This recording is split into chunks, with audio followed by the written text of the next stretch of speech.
মজা করতে করতে এক প্রকার দিদির বাড়িতে গেলাম আর সেখান থেকে এক জায়গায় ঘুরতে যাব। তো হঠাৎ করেই এই সিদ্ধান্ত নেওয়া হলো, তো কোনো প্রস্তুতি ছিল না কারোরই। তারপরও মজা যেহেতু করতে হবে, প্রস্তুতি ছাড়াই করতে হবে।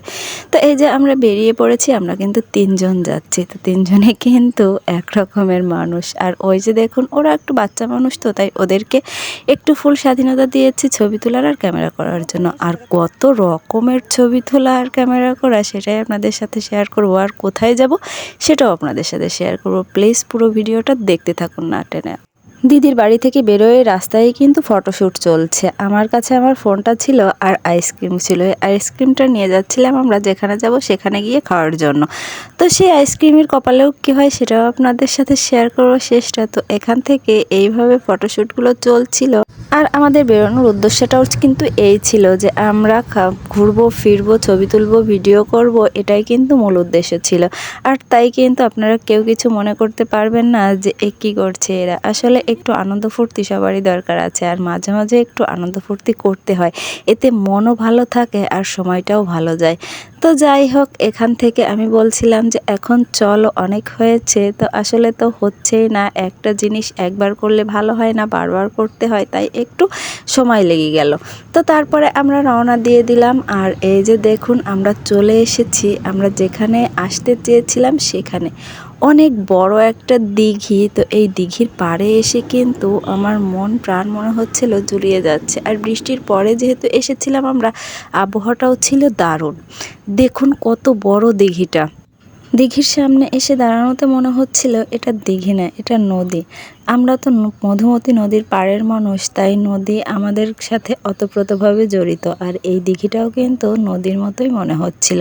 তো ওই পাড়টা অনেক দূরে ছিল। আর এই যে দেখুন, আবার শুরু হয়ে গেছে ফটোশ্যুট। আর মূলত তো এ কাজেই আমরা এসেছি। অনেক মজা করেছে আমার 2 মেয়ে, তো মেয়েই কিন্তু আমার এরা।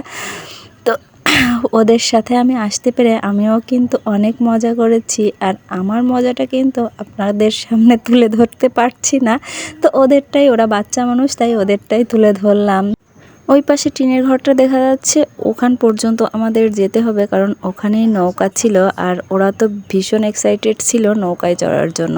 আমাদের আবার অতটা নৌকায় চড়ার আমার আবার অতটা নৌকায় চড়ার প্রতি শখ নেই, কারণ আমরা তো অনেক নৌকায় চড়েছি। আমরা মধুমতিতে পার হওয়ার সময় আমাদের স্কুল কলেজ মামাবাড়ি সব কিন্তু মধুমতি নদী পার হয়েই, নৌকা ট্রলার পার হয়েই যাওয়া, তাই আর নৌকা ট্রলারের প্রতি অতটা আকর্ষণ নেই।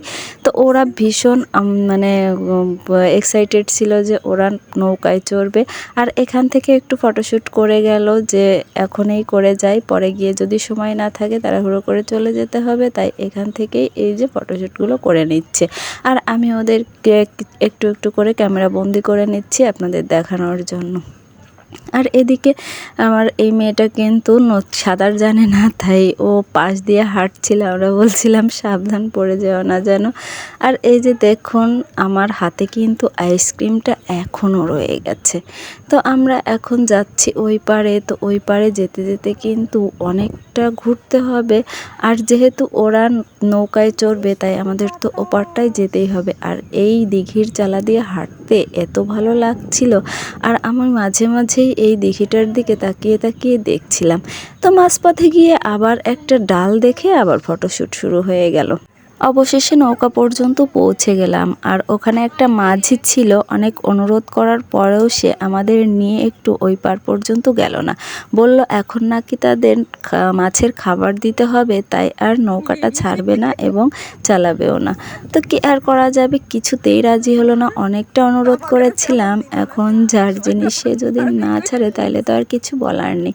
তো তারপরে আমরা বললাম যে আমরা কি একটু নৌকার উপর উঠতে পারি, তো সেটাতে রাজি হলো। আর নৌকার উপর উঠে এই যে আমাদের ফটোশ্যুট আবার শুরু হয়ে গেল। তো ওরা ওদের মতো করে আনন্দ ফুর্তি করলো। আসলে মাঝিটা আমাদের নৌকা না দিলে কি হবে, নৌকার সব পুরো ফিলটুকি আমরা যেন নিয়ে এসেছি। আর এদিকে আমাদের আইসক্রিমের অবস্থা কিন্তু অনেকটা খারাপ ছিল।